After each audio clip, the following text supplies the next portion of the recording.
नमस्कार, सुबह के 10 बजने वाले हैं और मैं हूं आपके साथ विभा उपाध्याय और आप देख रहे हैं अपना बिहार। बीजेपी के राज्यसभा सांसद और बिहार के पूर्व डिप्टी सीएम सुशील कुमार मोदी ने एक बार फिर आरजेडी अध्यक्ष लालू प्रसाद यादव पर जोरदार हमला किया है। सुशील मोदी ने ट्वीट में लिखा है कि बिहार में बीजेपी और जेडीयू के बीच लगभग 2 दशक पुरानी दोस्ती से जलने वाले तत्वों की वजह से हमारे बीच एक बुरा दौर आया और गुजर गया। हमें जनता ने जब फिर से सेवा का मौका दिया तो विपक्ष की छाती फटने लगी है। उन्होंने कहा कि सजा याफ्ता लालू यादव रांची रिम्स के पेइंग वार्ड से जेल नियमों का उल्लंघन कर रहे हैं। लालू मोबाइल फोन के जरिए लगातार आरजेडी नेताओं को निर्देश देकर जोड़ तोड़ को बढ़ावा दे रहे हैं। जिन लोगों ने ट्रांसफर पोस्टिंग को कमाई का जरिया बना लिया था, वे मलाई न मिलने की वजह से रूटीन प्रशासनिक काम को भी राजनीतिक रंग देना चाहते हैं।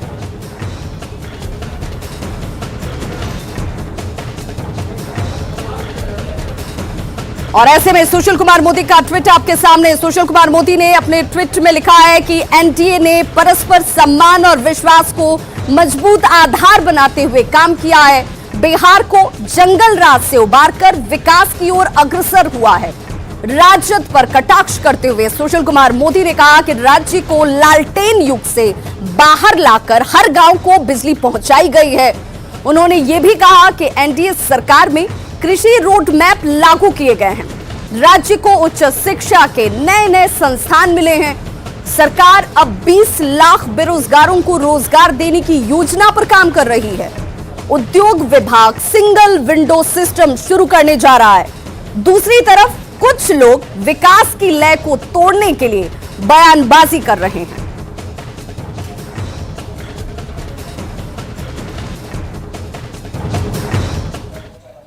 तो आखिर सुशील कुमार मोदी ऐसे आरोप क्यों लगा रहे हैं? इन आरोपों में कितना दम है, यह समझने के लिए पिछले 7 दिनों की सियासत को समझना जरूरी है। कैसे आरजेडी ने अलग अलग एंगल से सियासत की है और जेडीयू और बीजेपी के बीच रिश्तों को कमजोर करने के साथ साथ ऑफर और टूट की बात भी की है। सियासत नंबर 1 देखिए, ये कि 28 दिसंबर 2020 ये वो तारीख जब आरजेडी नेता उदय नारायण चौधरी ने जेडीयू को ऑफर दिया कि वो तेजस्वी को सीएम बनाए, हम नीतीश को पीएम प्रोजेक्ट करेंगे। हालांकि जेडीयू ने इसे कुछ भाव नहीं दिया, बात नहीं बनी तो श्याम रजक ने 29 दिसंबर को जेडीयू के 17 विधायकों के टूटने का दावा कर दिया। हालांकि उसके अगले ही दिन पार्टी ने उनके बयान से किनारा कर लिया। जब बात यहां भी नहीं बनी तो सियासत नंबर 4 के जरिए आरजेडी के नेताओं ने पोस्टर लगवा दिया जिसमें बीजेपी जेडीयू की दोस्ती पर तंज कसा गया। तो जेडीयू और बीजेपी की दोस्ती पर तंज कसा जाता है, वो भी पोस्टर के जरिए। सियासत नंबर 5 देखिए, नीतीश को साथ लाने के लिए आरजेडी नेता बात करेंगे, ये कहा जाता है। नंबर 6 पर अगर नजर डालिएगा, आरजेडी की ओर से ये कोशिश की गई। इस साल में नीतीश सरकार का गिरना तय है, मृत्युंजय तिवारी का बयान आ जाता है।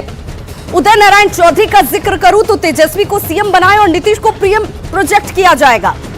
जेडीयू के 17 विधायक टूट रहे हैं, ये तक दावा कर दिया गया श्याम रजक की तरफ से।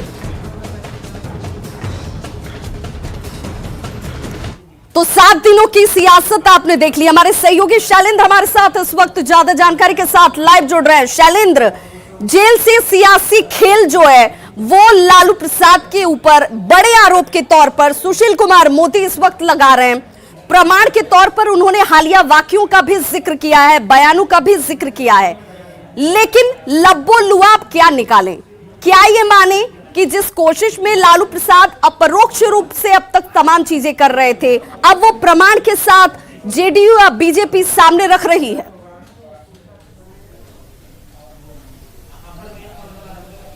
देखिए, बिल्कुल कुछ दिन पहले सुशील कुमार मोदी ने पूरा प्रमाण रख दिया था कि किस तरीके से लालू प्रसाद यादव जेल से फोन करते हैं और विधायकों को फोन करके वो कह रहे हैं कि तुम हमारे साथ आ जाओ, हम तुम्हारा ख्याल रखेंगे। तो इन तरीके की इस तरीके का खुलासा सुशील कुमार मोदी पहले भी कर चुके हैं और बड़े पैमाने पर उन्होंने इसका खुलासा किया था। प्रमाण के साथ और आज एक बार फिर उन्होंने जिस तरीके से बयान दिया है, कल जो उनका ट्वीट आया है, उस ट्वीट पर कहीं ना कहीं एक बार फिर से सियासत शुरू है। हालांकि बिहार में अभी ये दिखाई कहीं से नहीं दे रहा है किसी राजनीतिक दल में कि जोड़ तोड़ की संभावना या सुगबुगाहट शुरू है, लेकिन जो बयानबाजी है वो इस मामले पर चरम पर है। आरजेडी के द्वारा लगातार यह बयान दिया जा रहा है। लेकिन शैलेंद्र, कल तक जिस नीतीश कुमार को पलटू चाचा का जिक्र करते हुए बार बार आरोप लगाए जा रहे थे, अचानक से बिहार की सियासत में ऐसी क्या तब्दीली आ गई कि वो पलटू चाचा के साथ जाने से भी परहेज नहीं है?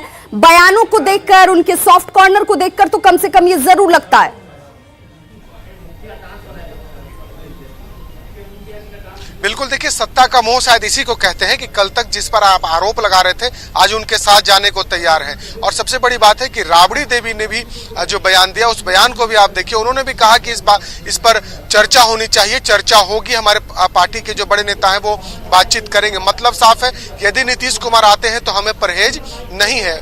मतलब जो कुर्सी प्रेम है, कुर्सी से जो मोहब्बत है, वो साफ तौर पर दिखाई दे रही है कि किसी तरीके से हम सत्ता में आए, ये साफ तौर पर ये अब जाहिर हो रहा है। सुशील कुमार मोदी ने पहले लालू प्रसाद यादव का जो ऑडियो टेप था वो जारी करवाया, उसके बाद जो जिस विधायक को लालू प्रसाद यादव ने फोन किया था वो सब भी सामने आए, मीडिया के एक बार फिर हमला कर रहे हैं। तो कहीं ना कहीं आरजेडी की तरफ से जो लगातार बयान आ रहा है, उस बयान के बारे में कहा जा सकता है कि ऑफर लगातार जदयू को दिया जा रहा है, नीतीश कुमार को दिया जा रहा है कि आप आइए हमारे साथ। बिल्कुल शैलेंद्र, आप हमारे साथ बने रहिए। सवाल इसलिए भी, और ये सवाल का जवाब भी लेना बेहद महत्वपूर्ण हो जाता है कि लालू प्रसाद क्या इन सभी के पीछे तमाम गुणा गणित इस वक्त करने में लगे हुए हैं? फिलहाल एक और बड़ी खबर जिसमें सुशील मोदी के ट्वीट के समर्थन में जेडीयू का ये कहना है कि आरजेडी का इतिहास यही रहा है।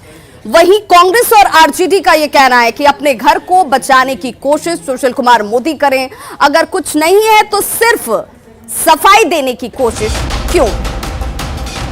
तो सुशील मोदी के ट्वीट पर सियासत देखिए बेहद तेज होती हुई। जेडीयू नेता नीरज कुमार का हमला इस वक्त ट्वीट के जरिए देखिए सामने आता हुआ। आरजेडी का यही चरित्र रहा है। जेडीयू की तरफ से यह स्टेटमेंट आरजेडी नेता मृत्युंजय तिवारी का पलटवार इसके बाद सामने होता है। अपने घर को बचाएं, आरोप न लगाएं, ये मृत्युंजय तिवारी कह रहे हैं। सरकार पर संकट है और तभी तो सफाई दी जा रही है, कांग्रेस ये कह रही है।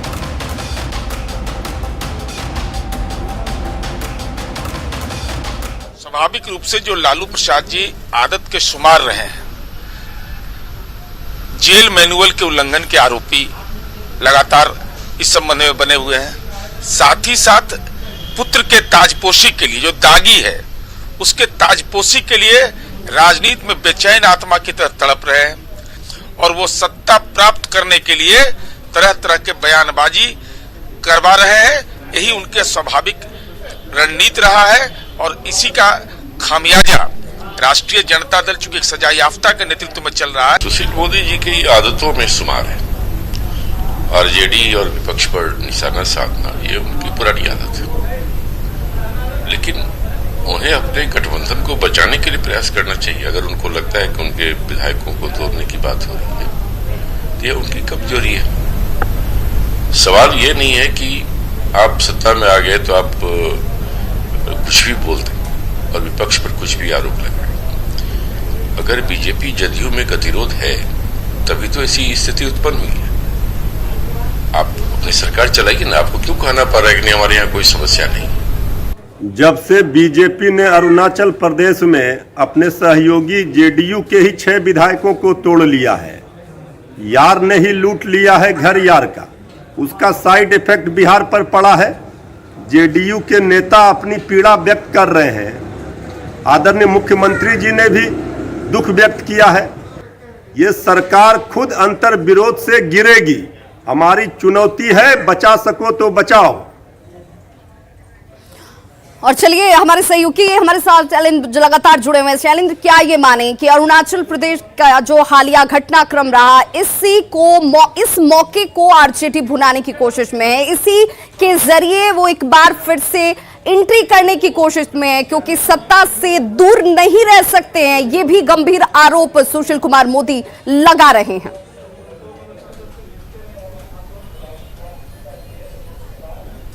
बिल्कुल बिल्कुल, देखिए अरुणाचल की घटना के बाद बिहार की सियासत गरमाई और खासतौर पर जदयू और बीजेपी की दोस्ती पर विपक्ष को सवाल उठाने का मौका मिल गया। आपको याद होगा कि जब बिहार में सरकार का गठन हुआ उसके दूसरे दिन ही तेजस्वी यादव ये कह रहे थे कि वो सरकार बनाएंगे और जल्द ही उनकी सरकार बनेगी, और उसके बाद अब जो आरजेडी के नेताओं के द्वारा नीतीश कुमार की तारीफ करना, फिर नीतीश कुमार को यह कहना कि आप हमारे साथ आइए, ये सब ये बता रहे हैं कि सत्ता से दूर कोई नहीं रहना चाहता, चाहे वो विपक्षी क्यों ना। विपक्ष भी चाहता है कि किसी न किसी तरीके से सत्ता हासिल करे, और ये साफ तौर पर जाहिर हो गया जब लालू प्रसाद यादव ने एनडीए के विधायकों को फोन किया और सुशील कुमार मोदी ने इस पूरे मामले को उजागर किया। एक बार फिर से बिहार में तोड़ जोड़ की सियासत पर बयानबाजी जारी है। हालांकि अभी फिलहाल ये तस्वीर साफ तौर पर दिखाई दे रही है कि बिहार में कहीं किसी पार्टी में टूट नहीं होने जा रही है, लेकिन बयानबाजी इसलिए जारी है ताकि जदयू पर प्रेशर बनाया जाए और अरुणाचल के मामले पर जदयू और बीजेपी की दोस्ती पर मजे लिया जाए। ऐसे भी क्यों ना देखा जाए शैलेंद्र, इस प्रेशर को ऐसे भी क्यों ना देखा जाए कि लालू प्रसाद जिनको पूरे सेंटर पॉइंट में रखा जा रहा है उनके ऊपर भी ये दबाव हो कि वो जेल मैनुअल का उल्लंघन कर रहे हैं, वो वहां से टेलीफोन के जरिए बातचीत भी कर रहे हैं और सरकार गिराने की कोशिश भी है ताकि अगली बार जब चुनाव सामने हो, या फिर यूं कहें कि उनको लेकर के जब कोर्ट में एक बार फिर से जमानत की जिस प्रक्रिया का इस वक्त पालन किया जा रहा है उस पर भी दबाव हो ताकि उन्हें वो जमानत हासिल ना हो पाए।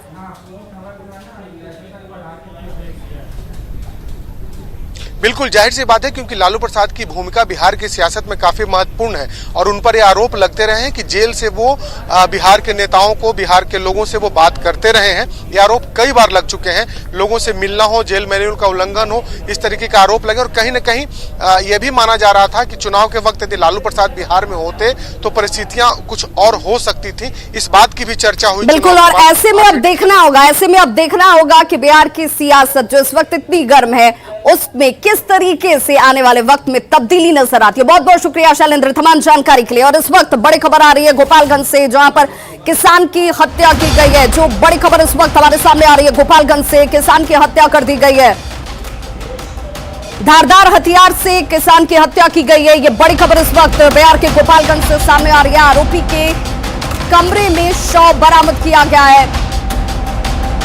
2 पत्नियों के साथ आरोपी गिरफ्तार भी किया जा चुका है। प्रेम प्रसंग इसके पीछे की वजह बताई जा रही है जिस वजह से किसान की हत्या की गई है। और 2 आरोपियों की गिरफ्तारी भी, जादवपुर थाना के ख्वाजेपुर की यह घटना है। खबर मुजफ्फरपुर से, जहां पर अतिक्रमण हटाने के दौरान जमकर हंगामा किया गया है। शनिवार को बनारस बैंक चौक से अतिक्रमण हटाया जा रहा था और इसी दौरान कुछ लोगों ने इसका विरोध शुरू कर दिया। तस्वीरें आपके सामने, अतिक्रमण को लेकर के जिस तरह से कार्रवाई की शुरुआत हुई, लोगों की तरफ से विरोध किया जाता है। देखिए कैसे महिला के साथ धक्का मुक्की की तस्वीरें आपके सामने हैं, जहां पर इन लोगों की तरफ से अतिक्रमण हटाने का विरोध किया जा रहा था।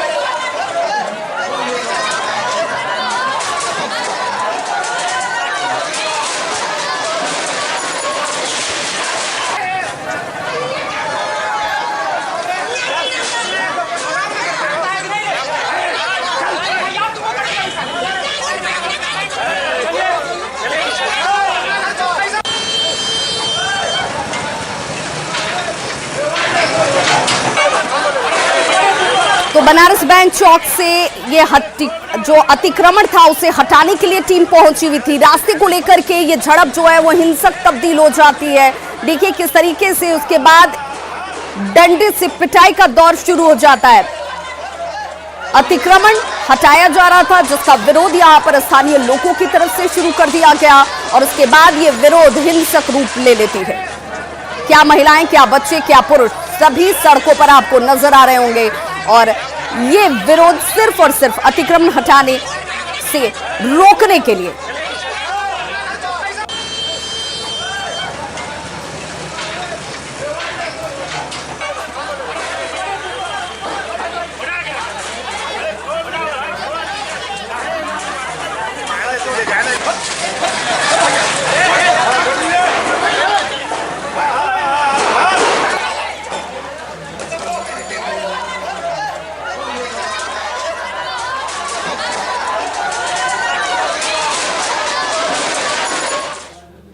चलिए एक हिंसक झड़प की दूसरी तस्वीर और खबर भी दिखाते हैं। सुपौल से यह खबर सामने आई जहां पर दो पक्षों के बीच में जमकर मारपीट होती है। रास्ते के विवाद को लेकर के ये मारपीट जो है वो किस तरीके से हिंसक हो जाती है, देखिए आगजनी की ये तस्वीरें आपके सामने है, जहां पर जो घर सामने नजर आए उसे आग के हवाले कर दिया जाता है।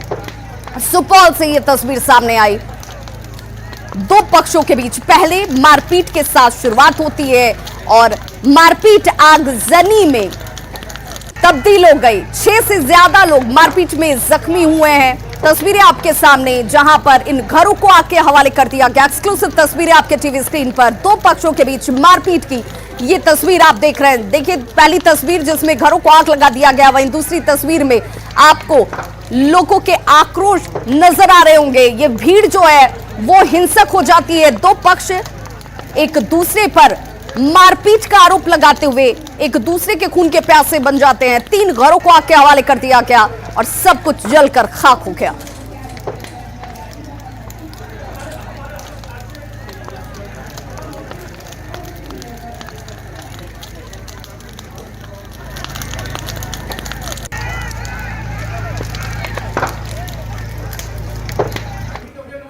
और अब बात एक वायरल वीडियो की। जी हां, वायरल वीडियो भोजपुर जिले के बलुआ पंचायत के मुखिया रामजीत पांडे का बताया जा रहा है। जरा इस वायरल वीडियो को पहले देखिए। वीडियो 19 दिसंबर की तारीख का बताया जा रहा है, जहां शादी समारोह में मुखिया जी नर्तकी के साथ डांस कर रहे हैं।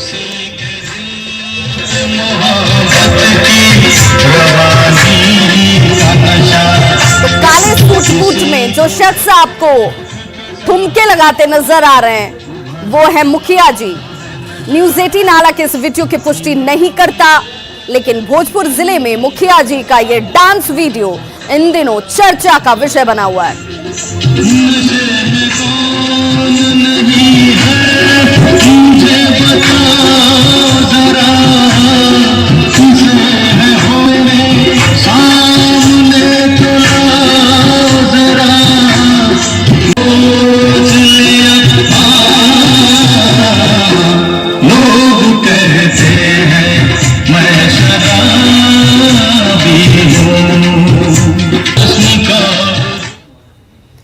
विधानसभा चुनाव के पहले खगड़िया के अलग अलग वार्ड में सड़क निर्माण का शिलान्यास किया गया था। चुनाव के बाद सरकार भी बन गई, लेकिन अब तक निर्माण कार्य शुरू नहीं हो पाया।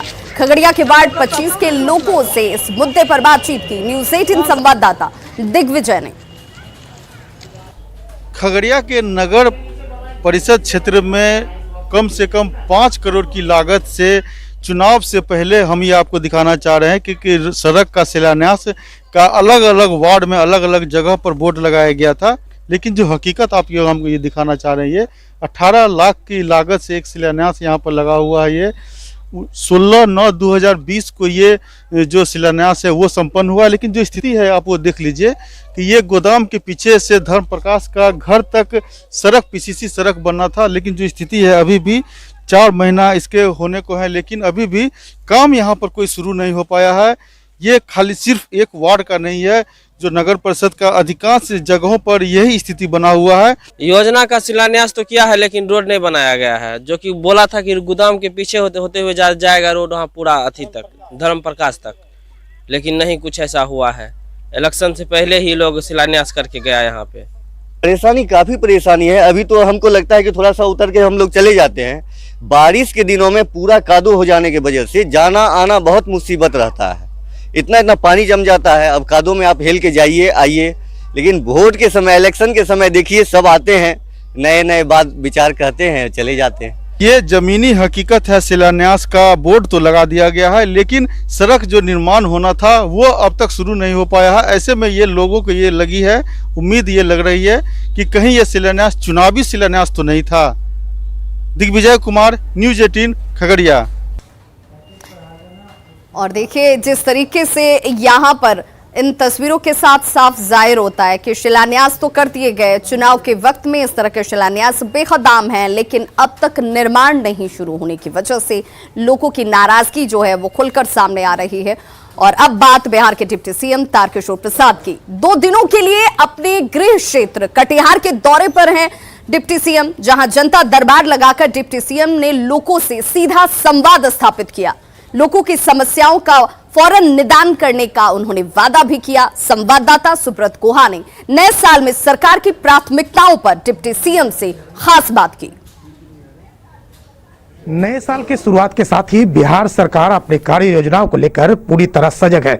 आप देख सकते हैं, ये उप मुख्यमंत्री जी हैं जो अपने गृह जिला में आए, लेकिन जो लोगों से मिलने का सिलसिला है, जो जनताओं की समस्या है, उसको लेकर लगातार सजग है और कैसे इस समस्याओं का निदान है, इस पर लगातार गंभीरता से चर्चा कर रहे हैं। प्रदेश स्तर की चर्चा, स्थानीय स्तर की चर्चा है। हमारे साथ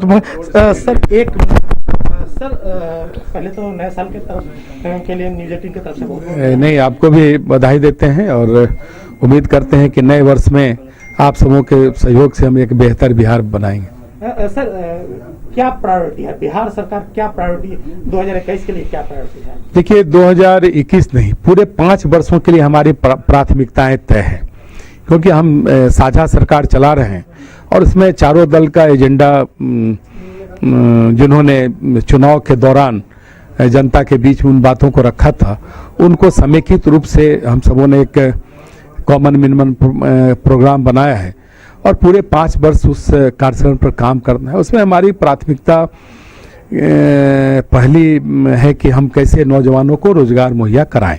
इसके लिए हम सबों ने 19 लाख रोजगार का लक्ष्य भी रखा है, जो एक बड़ा लक्ष्य है और उसके लिए एक बड़ा काम करना है।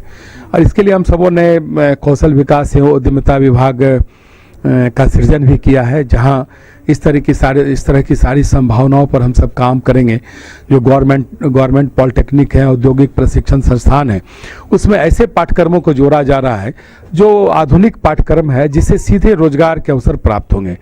और प्रत्येक प्रमंडल में हम सबों ने एक टूल सेंटर की भी स्थापना करने का निर्णय लिया है, जहां जो आधुनिकतम जो हमारे इंस्ट्रूमेंट्स हैं वो नौजवानों के प्रशिक्षण के लिए वहां उपलब्ध रहेगा। बिहार का विकास और तेजी से हो सके। सुब्रत, न्यूज़ 18 कटिहार। तो डिप्टी सीएम अपने गृह जिले के दौरे पर हैं और इसीलिए जनता के साथ सीधे तौर पर मुखातिब होते हुए और उनकी समस्याओं का निदान का भरोसा जताते हुए। खबरों का सिलसिला लगातार जारी, आप देखते रहिए न्यूज़ 18 बिहार झारखंड।